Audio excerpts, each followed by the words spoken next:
you just play the hide and seek game, that's a conflict. It increases the conflict. And focus is replaced. Cooperation is replaced in fighting. When people, union is not ready to cooperate with you, खींच के लेंगे हमारी मांगे, they are fighting against you. It's going to be destructive. And focus on short range. People do not understand about the long range. They understand only about the future, the present tense, where they will get the money or they will get benefit. But they don't think about the future terms or future plans of the company, in what way this company will work for the next 20 years. People are not thinking about that. And goals are distorted, and resolution conflict is viewed as win-lose rather than win-win. When you are looking at a win-win, is always constructive. When you are saying the management is loser or union is a winner, how long you are going to be the winner? Is it not? Both should be a win-win, winner-winner. That's what a win-win process. Otherwise, company will not work. There will be a conflict. And conflict as a cost. When you are considering conflict, jhagda, conflict is a cost.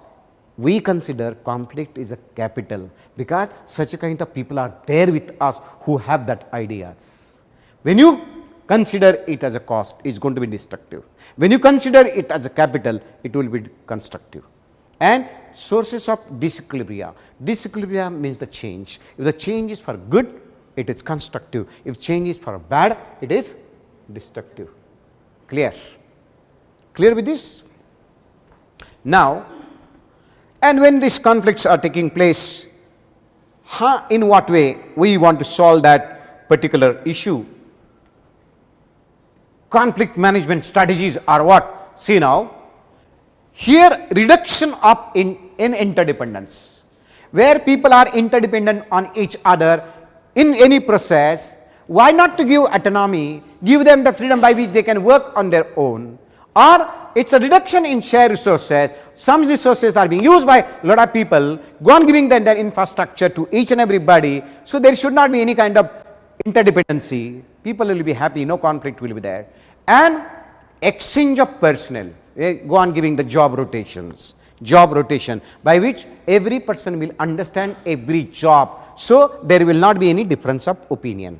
Is it not? If you are doing one particular job, you think that it's a great job, it's a very difficult job, it's very important job. But when you go to different job, then you will understand that job is also equally important than you. So we do exchange the personnel, job rotations we do, by which the conflict will not be there. And as creation of special integrators here, by way of some kind of motivations we want to give, by which conflict will not be there. And what is the conflict resolution actions are? See, the problem solving. Whenever you get any problem, it is emphasizes the attainment and it emphasizes the attainment and the common interest of both the party. Whenever any problem comes, that problem may not be only of union or may not be of management. You should consider the problem is of both. Come, discuss and negotiate, by which both the party will get interest out of it. Whenever the problem comes, don't keep it on accumulating, it will be a bad effect. Whenever the problem comes, solve it.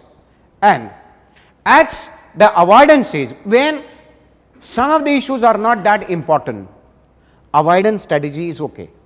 When certain issues are not necessary to discuss, why you are wasting the time? Avoid that. And bargaining, when you call it discussions and negotiation, where this was on discussions and negotiation. For example, whenever she goes for buying a Punjabi dress in shop, she asks for the price. How much for it? He says 2,200. She says, I don't want to buy. Then shopkeeper says, how much you can afford? She says 200. Which two? Then it happens. The negotiation takes place. And she comes to the level of 850, where he is ready to sell and she is ready to buy. The buying selling takes place. In whatever we are saying, it's called a collective bargaining, where you are selling your labor, they are buying your labor. When the buying and selling takes place, it should be economical to both the parties. That is why that discussion negotiations are required. Is it not? Then you will get the best results out of it. And as the smoothing is concerned, smoothing is what is recommended stopgap. If somebody is fighting with you, it is always a strategy to keep yourself cool. That she was doing. Whatever they were shouting, cool. Cool. So what happens? The person who is against you also gets down. If they also start shouting, then you will be in problem. So when somebody is shouting against you, it is always recommended that you should keep cool, by which other party also will get cool. It's a fact or not? That smoothing gap we have here. And then sometime you have to compromise also. The compromise being done by you, and this is a confrontations, we call it as debate. Some kind of debates are always required across the table. Discuss that. Don't hide your subject. Discuss. Some kind of confrontations, debates are always required. And mediations, if there are no chances to solve the problem arising out of your relationship, call a third party who can work as a mediator. In front of him, you can discuss. If it is agree, both the party will say yes. Otherwise, the last chance here to solve the problem is adjudication, where you can take it to labor court. Labor court, where your arbitrator will come, conciliation officer, he will solve the problem arising out of these two, and agreement can make on stamp paper, which will be applicable to both the parties. That is also one of the solutions, or one strategy we can say. It's all, these are the strategies to solve the conflict. Are you clear with this?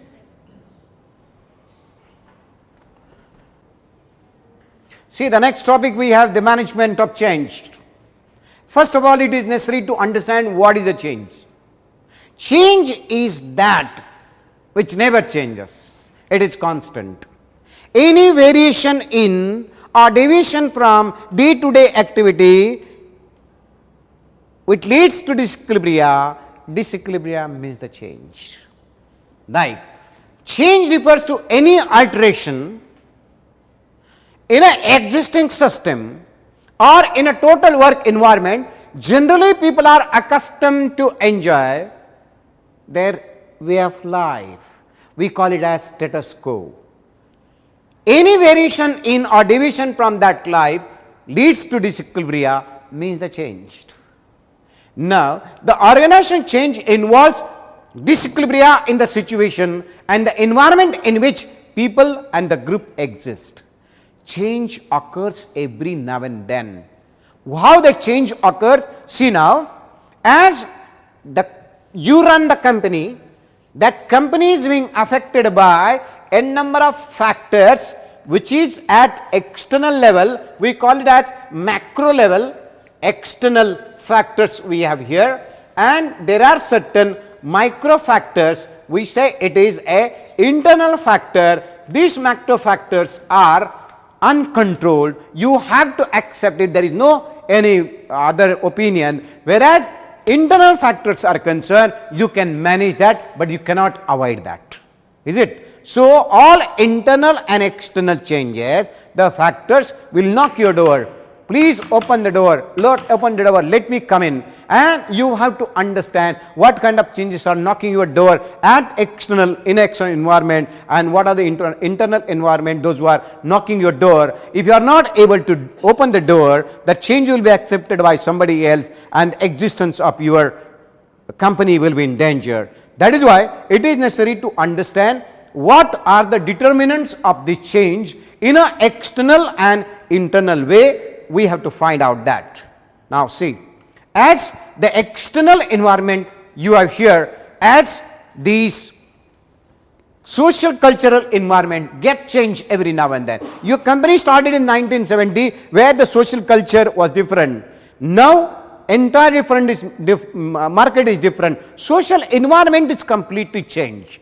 And as the government policies are changing, right from 1948 the first policy, 1956, 1975-77, 1985-88, and the last policy being launched by the Narasimha Rao government in 1991, which believes in exim policy, or which is on LPG, liberalization, privatization, globalization. Whenever any kind of change take place on the basis of the policy which will affect you in your various way, maybe in the fiscal way or monetary way or any other government policies you have, that will be burden on you indirectly, directly.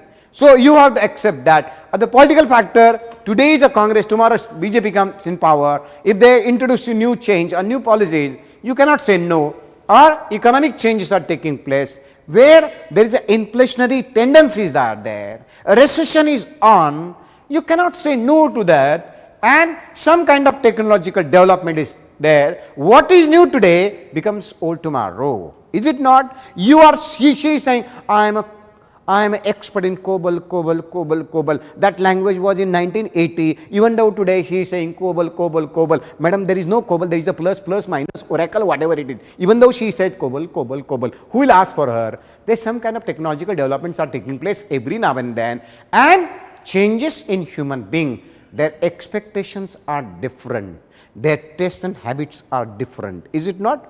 Their requirements are different. You have to design your product on the basis of the taste of the people are concerned. Otherwise, they won't ask for. Because you were the monopoly where you were manufacturing the product and you are selling. Now, you are not having a monopoly. There are n number of competitors are with you. If you are not able to meet the expectations of the human beings, they will throw your product out. So, that is why you have to change according to their requirement. And there are certain internal factor we call it as micro factor. It is also necessary to change, see that, but you cannot neglect that where your objectives are concerned.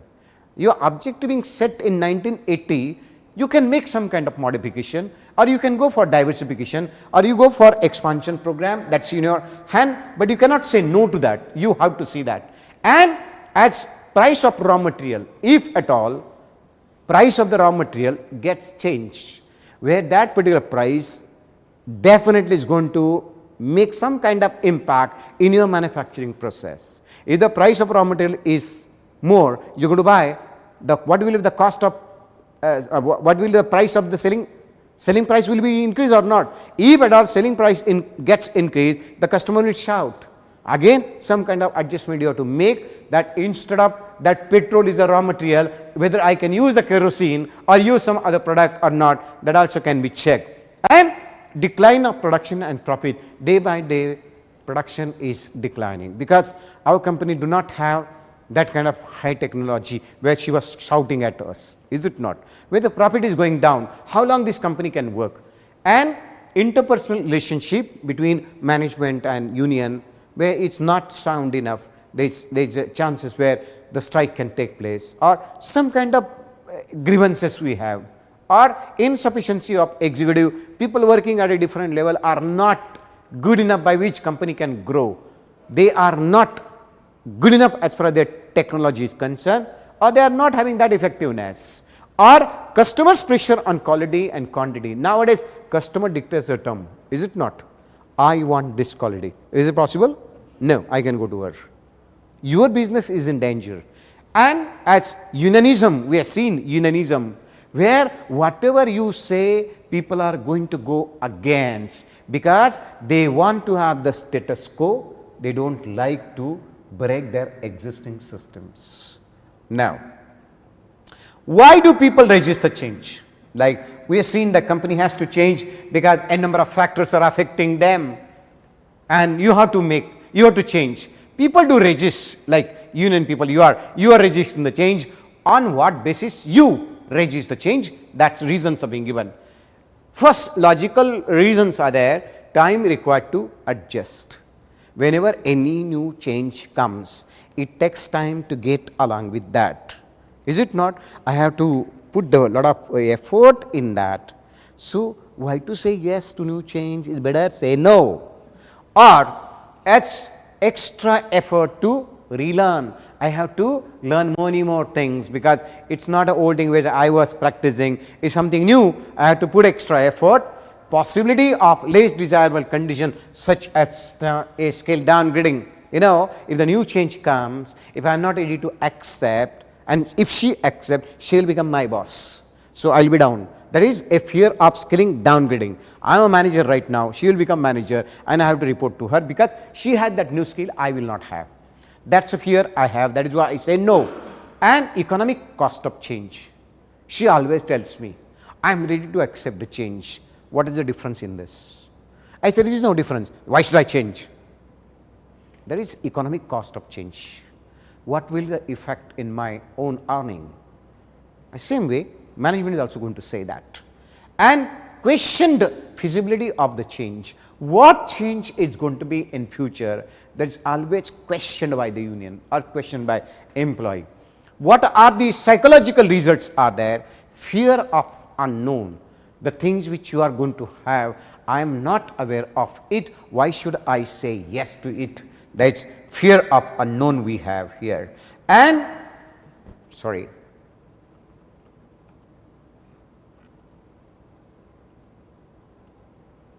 Yeah, fear of unknown we have. Then low tolerance of change. People do not tolerate this. Whenever any change takes place, they get uneasy. Means when high tolerance, whatever the change comes, they will accept it. Low tolerance, they immediately go against because they don't tolerate that. And as dislike of management and other change agent, normally people say whatever management is going to do for their own benefit, not for our benefit. Am I right or wrong? Right. Yes, they also always say it's for the benefit of the management and not for us. And lack of trust in others. Means what other people are doing, speaking so sweetly, so sweet. I don't know, there's something, some problems are there. People do not normally believe in that. And need for security and desire for status quo. Status quo last so many years, whatever things are taking place, it should be like that only. There should not be any change in that. People like to enjoy that. And social or political factors are there. Political conditions, as you know, there are a lot of political conditions are there where they go oppose. Normally, when Congress is in power, other party will go against. Normally, it happens. So, there are some people are against this. Then opposing the group values. Whatever you say, even though I know you are right, I am going to oppose you to keep my value in my own group. That is opposing the group values.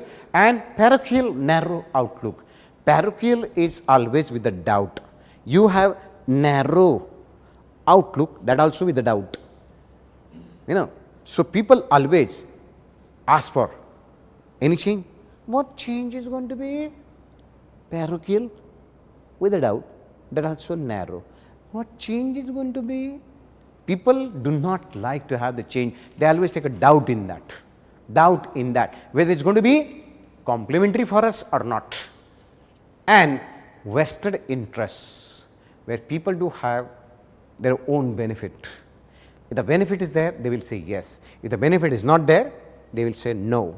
And as desire to retain existing friendship, where people normally go against of change because they have the fear that whatever the existing friendship we have in our group, that will get break. You will go somewhere, she will go somewhere. So, we will have some fear there that management may take action on us. So, that is why they always like to have the existing friendship, and that is why they do oppose the change.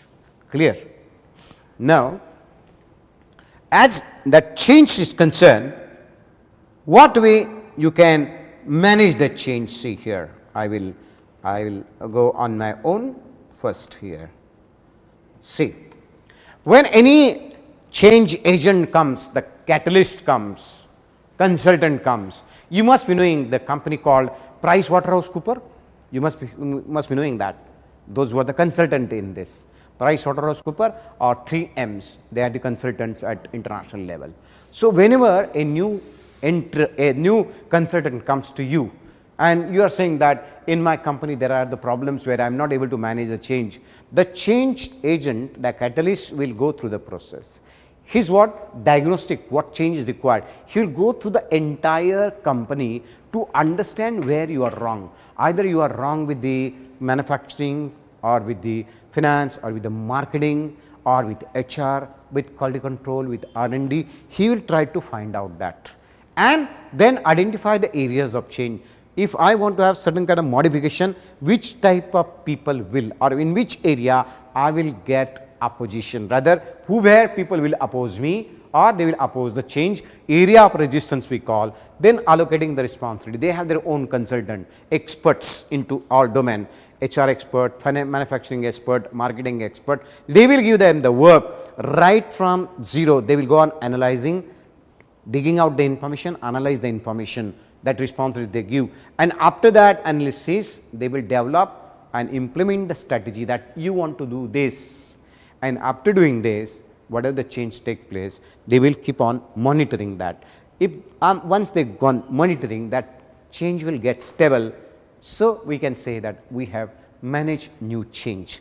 Normally this happens. And as far as the strategies of management is concerned, where you will not believe the strategy being adopted by companies, where in this management of change, where we call a father of change management, his name is Kurt Lewin. You must have heard this name somewhere. Kurt Lewin, he is a father of change management. He has given the strategy how you are going to manage the change. In a 3 steps he has given. That step is 1, it's unfreezing. What is the unfreezing? Last so many years the people do have that kind of working, that kind of concept which are jam packed. Normally his first step is to unfreeze. So whatever the people do have that, you make people to forget the old things, deepen in the experience, make them to understand this is not required. Last so many years, whatever the ice you have in your brain, I will try to make a water of that ice. Once if I am successful to make a water of it, it will be empty. Once it is empty, then I will implement in the change. Whatever the change is required, I will implement the change, that new change wherever technological change is required. Then I will go on giving the training to them. The train will be on the track where some kind of counseling, training, brainstorming is required. I will do that. Once the train is on the track, and when I get to know that people are working according to the new change, then I rephrase it again. Third, rephrasing. Rephrasing is what rephrasing, you are whatever the change has taken place, you will not allow them to go out of it. Like you are making ice of it again. So till the next change is required, I will not allow that ice to melt. In case after 10 years, again new change comes, again I will be here. That goes on. That goes on. As a new change comes, again unfreezing, implementing change, again rephrasing, that goes on. So that is in some of the companies you will not believe, to come from 1 to 3rd point, it takes 1 to 2 years. Because normally people do resist the change. They want to have the status quo. Any variation or deviation takes place, people do not like. But as a company as a whole, I cannot manage, I will not have any kind of competitive advantage unless and until I have some strategy by which people will accept the change. So this is one of the strategy being developed by the Kurt Lewin. Kurt Lewin is a father of change management. Clear? Yeah.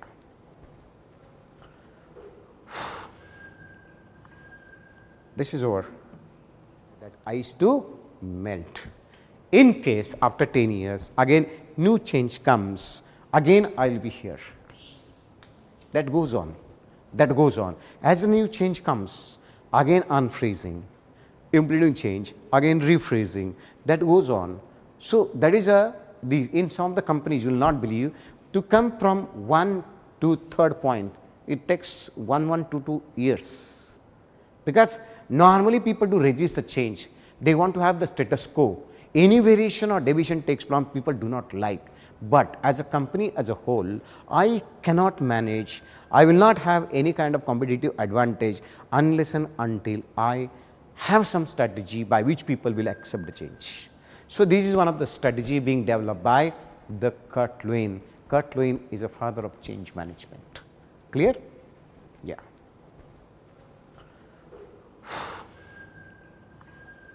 This is over. Well, the topic we want to discuss fast, the group and group dynamics. What is a group?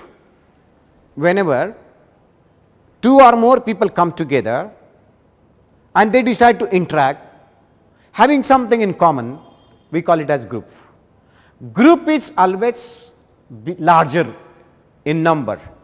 Group may be defined as a social phenomena. Why social phenomena? Because people do get acquainted, they come together.